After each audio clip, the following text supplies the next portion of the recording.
It was supposed to be an ordinary afternoon at Wilson's Market, a small grocery store where most of the town's locals shopped.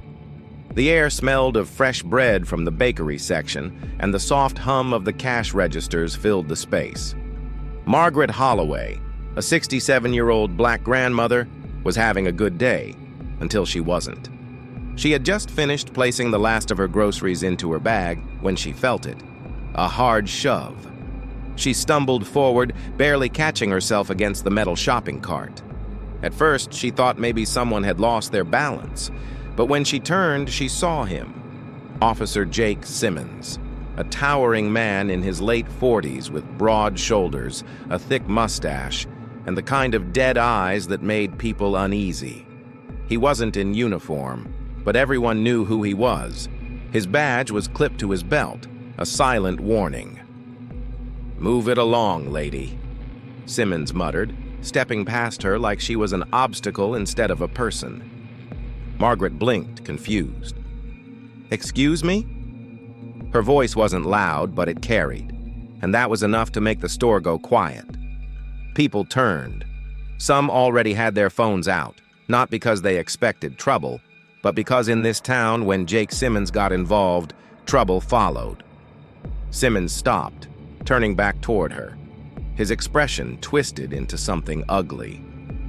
"You heard me," he sneered, holding up the line like you own the place. Margaret wasn't one to back down, not even at her age. "I was just packing my groceries," she said firmly. "Like everybody else." Something flickered across Simmons's face. Contempt. Then something worse. Delight. He enjoyed this. He stepped closer, towering over her. "And now you're talking back?" He let out a sharp laugh. "You people never learn." Margaret's stomach clenched. "You people?" Simmons leaned in. "Yeah, you peep." He didn't finish his sentence, because in a split second, before anyone could process what was happening, he did the unthinkable. He kicked her, hard. His boot connected with her frail body, sending her sprawling onto the floor. The store gasped. A grandmother, someone's grandmother, had just been kicked like garbage in broad daylight. Margaret hit the floor hard. Pain shot through her side as she tried to push herself up, but the shock left her dazed. Her groceries scattered. Apples rolled under shelves, a loaf of bread lay crushed beneath the cart, and milk leaked across the tiles like a crime scene. A mother holding her toddler gasped in horror. A man near the freezer section clenched his fists, but no one moved. No one dared. Simmons smirked, towering over her. "Stay down, old lady," he muttered. "Resisting an officer? Big mistake." Then came the sound that would change everything. A soft ding, a notification.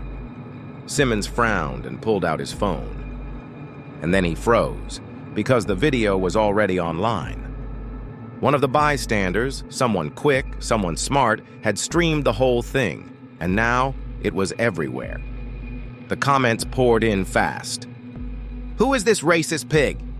Fire him, now! That's someone's grandma, man. This is disgusting." But then, the comment that made Simmons's blood run cold. "That's my mother. I'm on my way." The username? Michael Holloway. And that was when Simmons knew he had a problem.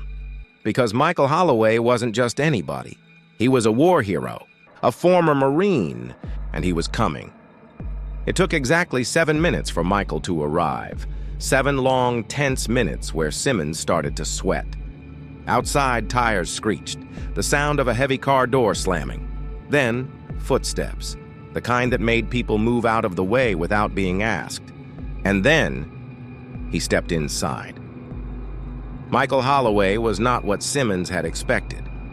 Tall, built like a tank. His broad shoulders stretched beneath a simple black t-shirt, his powerful arms covered in military tattoos. His deep brown skin gleamed under the store's harsh lighting, and his eyes, unforgiving. He didn't look left or right. He didn't check his phone. He didn't need to. His eyes locked on one thing, his mother. Margaret still on the floor clutching her side, and Simmons, standing over her looking smaller by the second. Michael's jaw clenched, his fists tightened. The air in the store changed, the kind of tension that made people hold their breath, the kind that only happened before something violent. Simmons took a step back. "Listen, Michael moved, faster than anyone expected. 1 second, he was standing at the entrance. The next, Simmons was against the wall. Michael's forearm pressed into the officer's throat hard. Simmons wheezed, clawing at the unmovable grip. The store stood still. No one stopped it, because for once, justice was being served. Michael's voice was low, dangerous. "You think you're tough?" Simmons gurgled, struggling. His eyes darted to the other shoppers, looking for help, for anything. But nobody moved. Nobody cared. Michael leaned in, his voice barely above a whisper.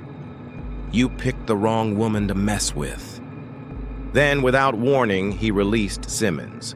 The cop collapsed, gasping for breath. Michael turned to his mother, gently helping her up. "Are you okay, Mama?" His voice softened instantly. Margaret, despite the pain, smiled. "I am now." Simmons, still struggling to breathe, pushed himself up. "You!" he coughed. "You're under arrest." Michael laughed, not because it was funny, but because it was pathetic. "Arrest me?"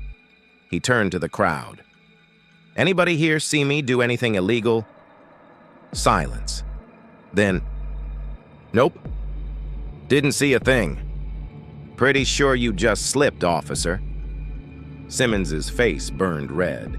He looked around, realizing he had no power here. And then, the cherry on top. The store doors burst open, and this time it was real cops. Not just any cops. Internal affairs. And they weren't here for Michael. 2 officers strode forward. "Jake Simmons," one of them called, "you're under arrest." Simmons paled. "What? For what?" "For felony assault and misconduct." Margaret lifted her chin. "Guess you should have moved along, officer." The cuffs snapped shut. The cameras rolled. And the internet ate it up. But this wasn't over. Because what nobody knew, what not even Michael knew, was that this ran deeper than one racist cop. There were others, and they wanted revenge. The world had already seen what happened. A racist cop, a grandmother, and a war hero who delivered justice in a way no one expected. But what no one knew was that this wasn't over, not even close. Because men like Simmons, they didn't go down quietly. They had friends in high places, and those friends, they wanted payback. Michael Holloway had barely gotten his mother into the car when he noticed something wasn't right. The feeling came first, like eyes burning into his back. The kind of sensation he had learned to trust overseas, the kind that meant danger. He scanned the parking lot, just regular people, some still whispering about what happened inside. But then across the street, he spotted them. 2 men in an unmarked black SUV, dark suits. Sunglasses, even though the sun had already started to set. Cops, not the good kind. Margaret sighed beside him, rubbing her ribs. "Michael, baby, let's just go home." He forced a smile, pressing a kiss to her forehead. "Of course, Mama." But his eyes flicked back to the SUV. They weren't moving, just watching. He didn't like that. By the time they pulled into Margaret's small house on the edge of town, Michael's instincts were screaming. He helped her inside, locking the door behind them. The house was quiet, familiar, filled with the scent of lavender candles she always burned. For a moment, he let himself relax. Until the phone rang. Margaret picked up. "Hello?" Silence, then a low chuckle. She frowned. "Who is this?" Click. The line went dead. Michael snatched the phone from her hand, checking the caller ID. Unknown. A cold knot formed in his stomach. "Mama, go lie down," he said softly. She hesitated. "Baby, what's wrong?" "Nothing," he lied. "I just need to make a call." She nodded, still sore, and shuffled toward her bedroom. As soon as the door shut, Michael pulled out his own phone and dialed a number he hadn't used in years. It rang twice before a deep voice answered. "You finally calling in that favor?" Michael didn't waste time. "I need eyes on me, now." A pause. Then, "It's done." Click. Help was coming. But would it be enough? The attack came at 1:34 a.m. Michael had been waiting for it. He sat in the dark living room, gun on the coffee table, watching the street through the blinds. The SUV was still there, parked at the end of the block. But now, a second car had joined it. Then, movement. 4 figures dressed in black, creeping toward the house. Dirty cops. Michael exhaled slowly. Then he moved. Fast. The first one barely made it to the porch before Michael yanked the door open, grabbed him by the collar, and slammed his face into the doorframe. The crunch of bone was followed by a muffled scream as the guy crumpled. The second one wasn't so lucky. Michael was on him before he could even react. A brutal elbow to the throat, a sweep of the legs, down. The third. He actually got a shot off. A loud pop shattered the silence, but the bullet hit nothing but drywall. Michael lunged, grabbing his wrist and snapping it backward with a sickening pop. The gun clattered to the ground. The last one tried to run. Michael didn't let him. He tackled him off the porch, both men hitting the ground hard. The guy struggled, reaching for something. Michael saw the glint of a knife, but he was too slow. Michael drove his fist into his jaw. Once. Twice. The man went limp. It was over in less than 60 seconds. Then, the sound of more cars. Michael looked up, heart pounding. And that was when he saw them. More. Not just 4 this time. 8, 10, 15, men pouring out of SUVs dressed in black, guns drawn, and at the center of them, Jake Simmons, bandaged, bruised, but grinning. "Thought you could humiliate me?" Simmons called out. "Thought you could walk away?"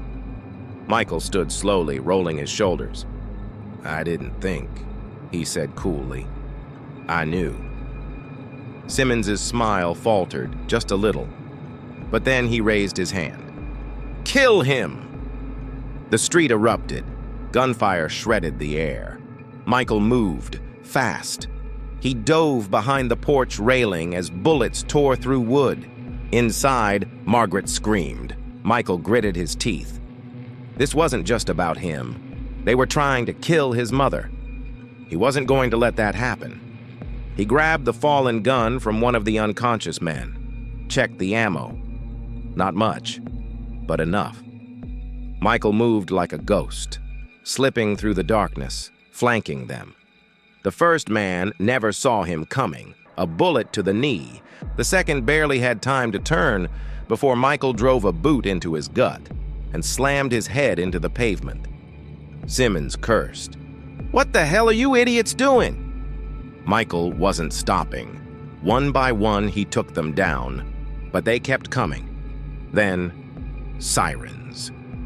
A new wave of lights flooded the street, but not from Simmons' men. These were real cops, and the feds. 15 minutes later, it was over. Simmons was face down on the pavement, cuffs cutting into his wrists, screaming about how he was set up. His men, all taken, and Michael, standing over them. A real officer approached.